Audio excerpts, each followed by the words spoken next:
আলহামদুলিল্লাহ রাব্বিল আলামিন ওয়াসসালাতু ওয়াসসালামু আলা রাসূলিল কারীম ওয়া আলা আলিহি ওয়া আসহাবিহি আজমাইন। প্রিয় সংগঠন, বাংলাদেশের মানুষের প্রিয় দল বাংলাদেশ জামাত ইসলামী ঢাকা মহানগরী দক্ষিণ কর্তৃক জুলাই ঘোষণা, জুলাই জাতীয় সনদে বাস্তবায়ন এবং ফেয়ার পদ্ধতির জাতীয় নির্বাচনের দাবিতে আয়োজিত আজকে আলোচনা সভার জনাব সভাপতি, অন্যান্য নেতৃবৃন্দ, সাংবাদিক বন্ধুগণ, সংগ্রামী উপস্থিত ভাই ও বন্ধুগণ, তিনটি দাবি: জুলাই সনদের আইনি ভিত্তি এবং ফেয়ার পদ্ধতি। জুলাইয়ের ঘোষণা 5 আগস্ট আমাদের প্রধান উপদেষ্টা পড়েছেন, কিন্তু আমরা বলেছি এই জুলাইয়ের ঘোষণার মধ্যে শাপলার শহীদদের কথা আসে নাই। আলেম ওলামারা 70 জন হাফেজে কোরআন শহীদ হয়েছে, অনেক মাদ্রাসার ছাত্র, সে কথা আসে না। শিশু কিশোর থেকে আরম্ভ করে অনেকে জীবন দিয়েছে, কিন্তু আমরা পরিমার্জন করে বলতে চাই যে যার যে অবদান, যে দলের যে অবদান, সব কিছুই আনা সম্ভব। এই জন্য যতটুকু বিচ্ছিতি আছে সেটাকে পরিপূর্ণতা দিয়ে জুলাই সনদ পরিমার্জিত উপায়ে আনতে হবে। কিন্তু এখন মূল আলোচনা হলো জুলাই সনদের আইনি ভিত্তি। 2024 সালের 7ই জানুয়ারি যখন নির্বাচন হয়েছে, আজকে যারা ফেয়ার পদ্ধতি বোঝেন না, 6 মাসের মধ্যে একটা মিছিলও করে নেয় যে আমরা জাতীয় নির্বাচন চাই। কি বলেন?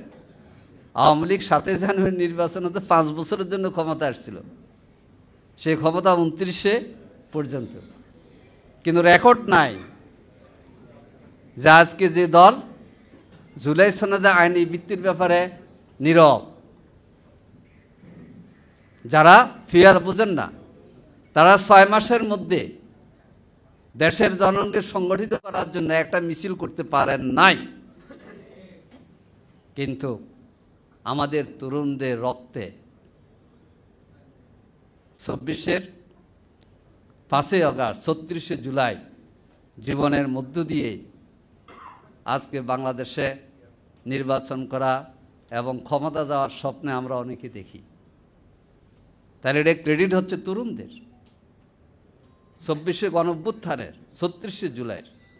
এর জন্য অবশ্যই জুলাই সনদকে আইনি ভিত্তি দিতে হবে। আজকে বিএনপি গণভোটের এটা পড়বে না বলতেছে, তো গণভোটে তো শহীদ প্রেসিডেন্ট জিয়া রহমান যে প্রেসিডেন্ট হয়েছিলেন কোন ভোটে? 1978 সালে, তখন আমরা 3য় 4র্থ শ্রেণীতে পড়তাম। সেই গণভোট আমরা দেখেছি জিয়া রহমান সাহেবের।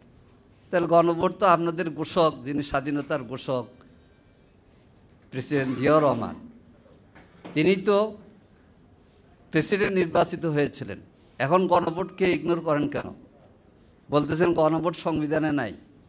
গণভোট তো সংবিধানে ছিল। এই গণভোট তো সংবিধান থেকে বিতাড়িত করছে হাসিনা। তো হাসিনাকে যেহেতু আমরা বিতাড়িত করছি, গণভোটে সবাই ঐক্যমত হয়ে গেলে অসুবিধা কি? কেন হবেন না? এই গণভোট সংবিধানের ছিল। এই গণভোট সংবিধান থেকে বাদ দিছে শেখ হাসিনা, সেটা ফেসিবাদ, তাকে তো বিদায় করেছি। এবং তার এই বিতাড়িত করাটা আইনি ভিত্তি দেওয়ার জন্য গণভোট লাগে। দেশের জনগণ গণভোটের পক্ষে। প্রিয় ভাইরা, আজকে যারা বলে ফেয়ার বোঝে না, তারা এক সময় সংসদীয় গণতন্ত্র বোঝে নাই। আপনারা খেয়াল করবেন, বিএনপি কিন্তু সংসদীয় গণতন্ত্রের দল ছিল না, প্রেসিডেন্টাল শাসন পদ্ধতিতে বিশ্বাস করত। এটি প্রেসিডেন্ট জিয়া রহমান ছিলেন, বিচারপতি আব্দুস সাত্তার প্রেসিডেন্ট নির্বাচিত ছিলেন। 1991 সালের নির্বাচনে বিএনপি ক্ষমতা আসে, জামাত 18টি আসন লাভ করে, আমরা সমর্থন দিয়েছিলাম। 1991 সালের সংসদে আলোচনার ভিত্তিতে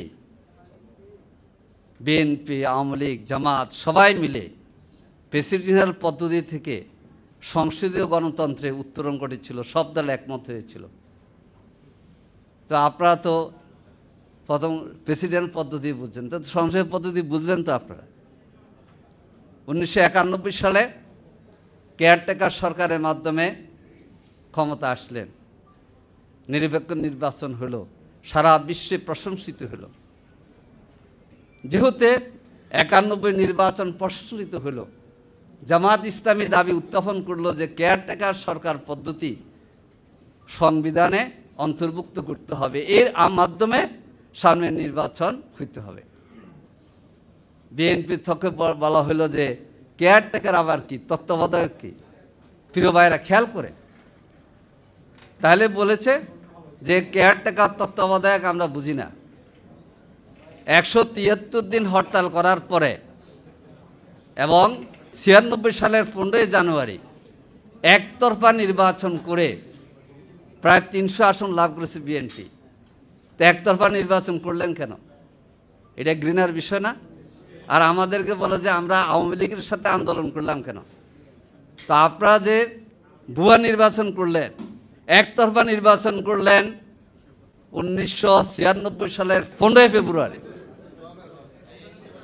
কথায় কথায় আমাদেরকে বলে যে আমরা হরতাল করেছি, 173 দিন আওয়ামী লীগ সাথে আন্দোলন করেছি। তো ভুয়া নির্বাচন এবং একতরফা নির্বাচন করলেন কেন?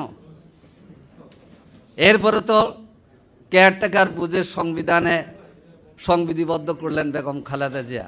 তাহলে কেয়ারটেকার কি বিএনপি বুঝলো নাকি? এখন বলতেছেন যে ফিয়ার বোঝেন না। তার ভাই বলছে যে ক্লাস করতে আসেন, বুঝাই দিব। আজকে প্রধান অতিথি সারা বিশ্বের অনেকগুলো দেশে পিয়ার আছে, তারা বোঝে। আর এখন একটি দল বলতেছে বোঝে না। সংসদে প্রতিনিধিত্বকারী, বিশেষ করে ঐক্যমত কমিশনে অনেকে সে আফার যে কক্ষ আছে সেখানে পিয়ারের ব্যাপারে 23টি দল ঐক্যমত হয়েছে। নিম্নকক্ষকে আমরাও বলেছি। তাহলে রাজনৈতিক সমাধানে আসতে হবে। আর বলবেন যে পিয়ার জনগণও বোঝে না, আর এটা কি বিশাল কঠিন জিনিস আমরা বুঝি না, এই সমস্ত কথা আমরা বিশ্বাস করি না। কারণ ছাত্র জনতার দাবি হচ্ছে সংস্কার। ফেয়ার পদ্ধতি জনগণ বোঝা শুরু করেছে এবং ফেয়ার পদ্ধতিতে আগামী নির্বাচন হইতে হবে, এটাই আমাদের দাবি।